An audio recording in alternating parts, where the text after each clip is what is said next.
I'm Beck and welcome to my weekly currently reading video. What am I reading right now? Which is a loaded question because I feel like my reading has been fighting really hard against a slump, as I referenced in my previous video, and I'm still reading the things that I previously talked about. So I'm hoping this week to have some conclusions on that. So right now I'm reading an ebook called Tempest of Tea, and it's like an urban fantasy. It's a fantastical city, and in this city the main character runs a tea house, and at nighttime the tea house is a den for vampires. But there's political conspiracy, I think, and potential gang wars occurring in the city, and beyond that I don't know much because I stopped reading it, and I think it's partly due to the book but also partly due to my mood at the moment. So I wanted to actually see if I'm enjoying this one or not, or if I have the potential to enjoy it, and I haven't just picked it up to continue. To be fair, it is a bit of a victim of circumstance because I've been quite busy in the past couple of days, so I haven't actually had the time and also the energy to pick it up, but I'm hoping to actually find out what I think of it properly this week.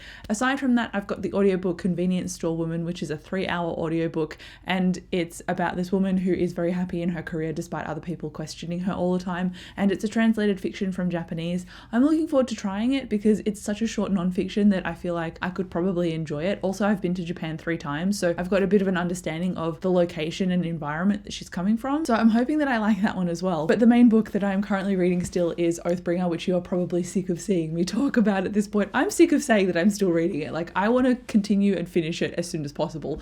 Since talking about it last, I've read 130 pages, or the equivalent in the audiobook. So I've got all of that left to go, which is 830-ish pages, and the book is 1230. So I've still got at least 400 pages to go, which is an entire book. That's an entire book. This should count for like 3 or 4 books read, honestly, because it is that big. But because I'm doing that on audiobook, I feel like I'm going to struggle to finish Convenience Store Woman, and I borrowed it knowing that I had 21 days on the hold, so I don't anticipate that I'm going to get to it immediately, but I knew that after finishing Oathbringer, I wanted a quick win, so that's why I borrowed it. I'm like, I need to finish a logbook and then immediately finish a short one and feel satisfied about myself. So that's what I've got on so far, but I don't know if it's necessarily going to stick. It will stick in terms of Oathbringer, but as for the others, I'm not sure. So I'll let you know how I go in my next update. So we have reached the end of the week, and annoyingly, I have not reached the end of Oathbringer. I have done a lot of work on this though, and I've read the equivalent of about 300 pages. So I've almost read a full book in 1 week, and that seems a little bit unusual for me. So I've got about 100 pages left. So I'm going to finish it this coming weekend, and I'm going away for a little bit too on a little bit of a relaxing trip. So I'm hoping to smash out Oathbringer and then that will be it. I'm noting down so many quotes. I'm having such a good time. So I'm aiming to finish it ASAP. And that also means that I haven't started Convenience Store Woman either. But given that it's such a short audiobook, I'm sure that I could tack it on to the end of finishing Oathbringer. So I'm pretty confident that I can finish those in the next couple of days.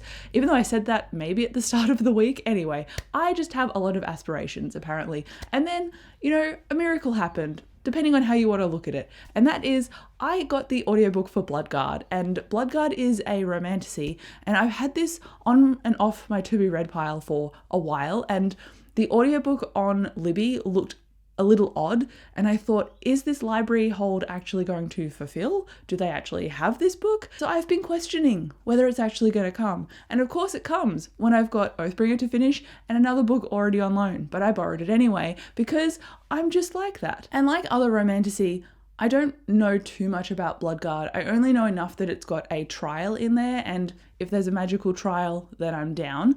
And I also realized actually that a lot of people on BookTok have been hyping this book up, and when it comes to TikTok and book recommendations, usually I stay very far away because it is not a good time. And so that makes me go, I'm gonna borrow Bloodguard because I think I'm gonna try it and then hate it and put it down. And knowing me, I might try it and then it ends up just being an outlier that I enjoy reading, and then I'll end up having to commit to however long the audiobook is, because that's how things roll sometimes. So I'm sorry, House Witch, I have not got to that cozy fantasy, even though I own those audiobooks, which is very annoying. But I recently just filmed my end of year TBR, and the 2 House Witch titles are captured in that, so I am aiming to finish them before this year ends. But yes, sorry, I got sidetracked with Bloodguard. It says 100 years, tens of thousands of gladiators, and today one will rise. It says everything in the kingdom of Arrow is a lie. Laith of Grey thought coming to his new land and volunteering to fight in the gladiator arena would earn him enough gold to save his dying sister. He thought there was nothing left to lose. There's more to the synopsis, but I'm going to skip to the end of it, and it says, then Leith meets Maeve, an elven royal who is everything he despises, everything he should hate, until the alluring princess offers him the one thing he needs most, a chance to win the coveted title of Bloodguard and his freedom. I didn't realize there were elves in here, and that makes me nervous that it's going to be fae focused, and I don't really like fae books, but I'm going to give it the benefit of the doubt, which I might end up regretting, but we'll see how it ends up going. So Oathbringer, Convenience Store Woman, Bloodguard, those are my main ones. I have continued reading Tempest of Tea, and it's brought all of the main characters together as a ragtag crew, and they're going to perform a heist on not a vampire den, but it's like all of the vampire nobles and royals in the area, and they've got to infiltrate this party, and it's really hard to do that. So they're trying to pull their allies together that no one likes each other and work together. And in theory, it sounds like something I would love, but in practice, I'm just not getting absorbed by it. And I've read a decent chunk of it at the beginning, at least, to see enough of the two main characters, Arthi and Jin, and both of them were street urchins that have worked together, and they're almost like adopted siblings. They've worked together to build this den for vampires, and now that den is being taken away from them. It's like a political thing, so they're trying to claw it back, and this is how they're going about it. And as I was reading it, it kept making me think of Six of Crows by Leigh Bardugo, which is similar in the sense that there's a bunch of characters. The one leading them is a really young crime lord, and they're going on a heist that is almost impossible. So I kept thinking of that book, and I really enjoyed Six of Crows when I read it, but I also read it at a really good time, and I'm not reading Tempest at a good time. I think if I read this like 10 years ago, I would have really liked it.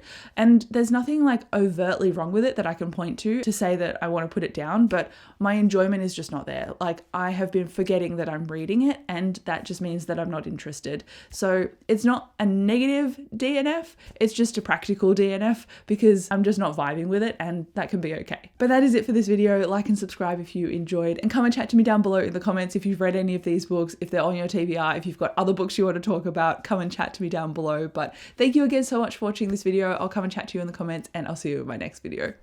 Bye.